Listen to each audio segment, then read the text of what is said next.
Alright, so you remember that awesome pit stop from our last episode? Well, it wasn't entirely an accident. We had a secret mission.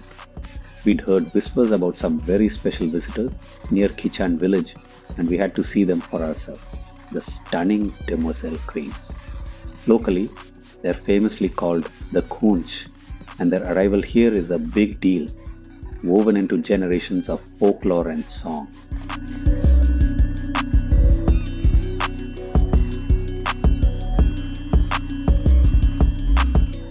But don't let their delicate name fool you. These guys are some of the toughest travelers on earth. Think about it. They spend their summers breeding in the cold, harsh steppes of places like Siberia and Mongolia.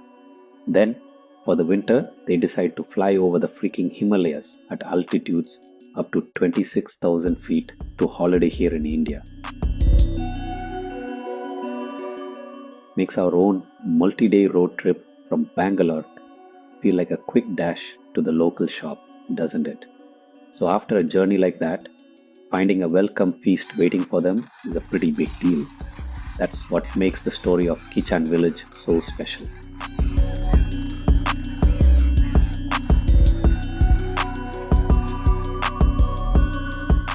We found out there was another lesser known feeding spot super close to our stay. So the next morning we headed over, hoping for a quiet, subtle look at maybe a dozen birds if we were lucky. And the scene that greeted us was, well, let's just say subtle wasn't on the menu. We were scanning the horizon, trying to spot a few, and then our eyes adjusted and we realized the entire field was the flock. It was just this moving, breathing, flapping sea of grey and black stretching out in front of us. An absolute convention of cranes everywhere you looked.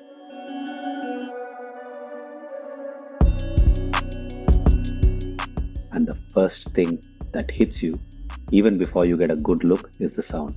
You could hear their calls echoing all across the fields. This loud, really distinct, high-pitched trumpeting sound. Honestly, it sounded a bit like the trumpet section of a local wedding band, all warming up at the exact same time, just a lot more enthusiastic. The only thing missing was the slightly off-key lead singer. It was the official soundtrack for our own private nature documentary.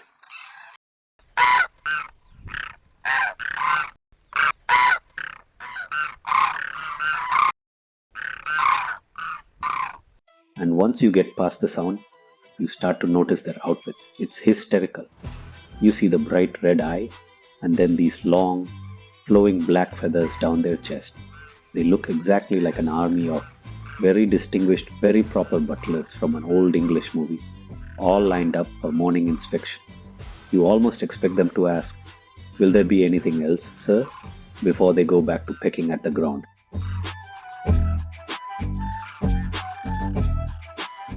And let me tell you, this wasn't just an orchestra. It was a dance floor. Despite their very serious attire, they were having a full-on morning social. We saw them doing these incredible, almost comical dances, bowing gracefully to each other, doing these little vertical hops like they had springs on their feet and flapping their wings. It turns out this isn't just for fun, it's how they bond, and these cranes are serious about their relationships. They're generally monogamous and form partnerships that can last a lifetime. So we were basically watching a field full of long, married, formally dressed couples having a very lively breakfast party.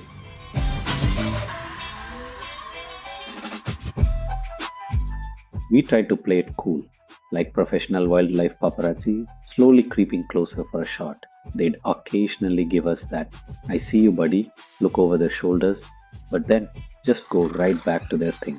We spent a good half an hour just completely mesmerized by the whole chaotic, beautiful scene. It was one of those travel moments that just sticks with you.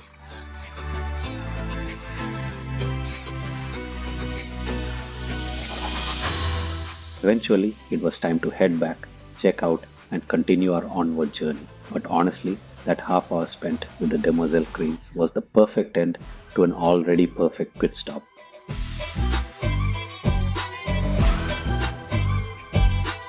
And with that, We'll wrap up our story here and simply leave you to enjoy the company of these ridiculously proper red eyed butlers.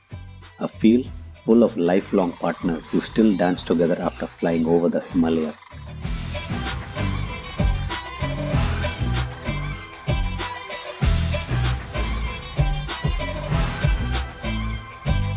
Seriously, they're basically relationship goals, just with more feathers.